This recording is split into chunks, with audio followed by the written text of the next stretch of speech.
Chapter 16. Geller? Geller! Nothing. Perhaps she was just being cruel, but he wondered if something was wrong at her end. That was the least of his problems. All he could do was believe the simulation.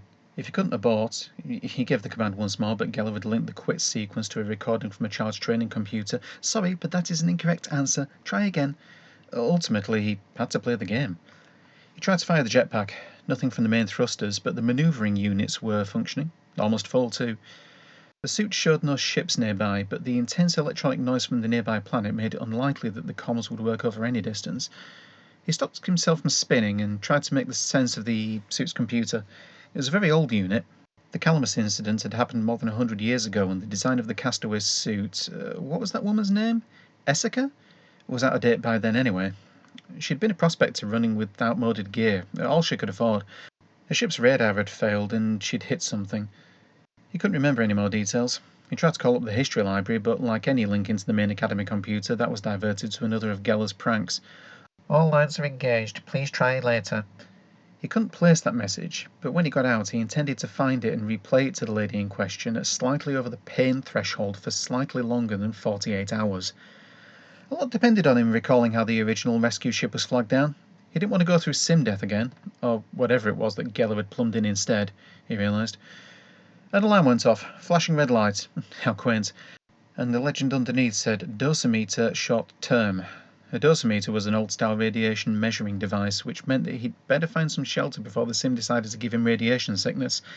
There were altogether too many candidates for a convenient shield, as the space around him was filled with rocks big enough to crush, or at least maim. He picked a large lump of space debris, an asteroid that wasn't rotating and thus had one side permanently away from the very virulent planet, and steered towards it. Gently settling down on the far side, if he landed too hard or off-centre it could start the rock spinning, he clung on while he looked for fastening systems on the outside of his suit. As she had been, and he had to make himself think that way, a prospector, there were sets of active crampons and miles of monofibre rope in pouches. The active crampons were spikes of metal with a small explosive charge. He placed one on the surface of the rock and watched it fire. One section flew off at high speed into space, forcing the other deep into the asteroid. He got a loop of monofibre, a single carbon-steel composite molecule spun into a long and incredibly strong thread, and hooked it up. There was still a chance that something would hit him, but not before his oxygen ran out. Freed from worrying about a collision, and no longer so endangered by an immediate roasting from radiation, Steve could begin to think about getting rescued. First thing, send a mayday. But the small suit-to-ship radio, while it covered the emergency band and all others, was low power. He could override the power limit and send perhaps 1 or 2 calls before the amplifier burned out, but that seemed overly risky. He turned on the suit radar. It worked surprisingly well in the electronically noisy surroundings, and he turned the discriminator circuits on to filter out all the debris around him. Nothing else. He turned the radar transmitter off to save power, but left the receiver part on. If a ship was in the vicinity, then its transmitter would trigger his radar alarm before his feeble transmitter would detect it. Steve couldn't think of anything else to do. Oxygen was good for 10 hours, there was no food but sufficient water, and the radiation monitor had calmed down. He supposed that it might be worth trying to fix the main jetpack, but as he couldn't find a way to reach it, he gave that up as a bad job. He looked at the rock. It seemed familiar, a sort of granite with speckles of mica and darker quartz, but with odd, long white crystals that were out of place. Still, the geology of a strange planetary system had many surprises. He was investigating all the rerouted links to the main academy computer in the hope that Geller would have missed one when his alarm went off. A ship was nearby. He checked its course. It would be in the vicinity for no more than 3 minutes on its current course. At no time would it come within range of his radio, boosted or not. Perhaps he could boost the radio further. But he was unfamiliar with its electronics, and in any case, it was in the main jetpack housing. He couldn't reach it. What else? More power? No, the power unit was reachable, but the extra voltage would probably just blow up the radio and all his life support. The aerial? If he could fashion a longer aerial, he could perhaps get to the ship, but there was little spare metal. Perhaps the asteroid would conduct electricity and thus help, but any aerial would have to be carefully tuned, and he couldn't cut the rock to length. The monofibre. That conducted, all too well he remembered, people had been fried when a line touched a power cable, and he could spool out the precise length that would make a good aerial.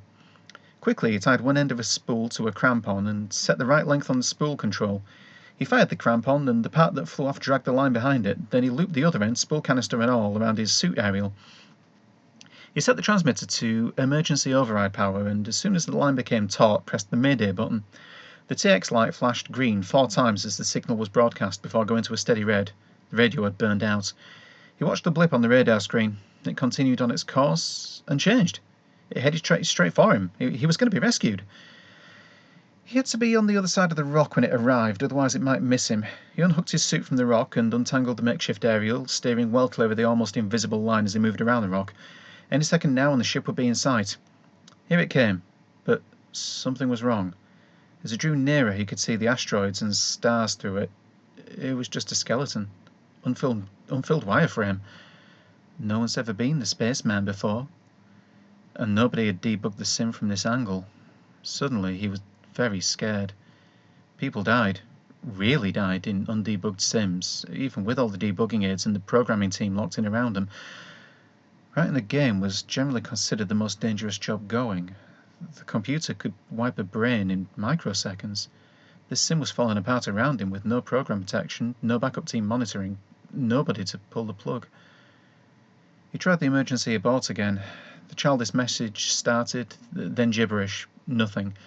The planet froze, a spurt of incandescent gas stopping in mid-spout as he watched the colour bleed out like a rainbow with a puncture. He checked his suit, that was still running, but the large rock behind him grew and he fell towards it as it picked up gravity from somewhere. He could hear birdsong, smell fresh-cut grass, float on a river forever and ever. The whole simulated universe was in trouble, and with its direct line into his brain, so was he. All he could do was try and break the connection, give the computer as little chance as possible. He curled up into a ball, eyes shut, holding his breath as long as possible, trying to shut out the bombardment of images. It didn't work, as the simulator routines to detect his actions were running amok. He couldn't tell if his eyes were open or not, whether his heart was beating. He was falling towards the rock, but time was stretching out and his fall was taking forever. He'd been falling forever. An infinity. Infinities aren't supposed to end, but this one did. At least it got put on hold. A hand on his shoulder, a weight off his head, and I realised that he was breathing. His hands were locked, spasmed tight on the armrests of a chair, and he was very, very tired. And alive. "Steve, wake up. Wake up, Steve." It was Nick and his instructor. He looked up at them, unable to move, speak, think. They were in his vision, but he couldn't move his eyes. Can't move at all, like a phone camera, fixed, stare at the wall. "The whole system's down, Steve. Can you hear us? Steve, wake up." The picture faded, and with it, his mind.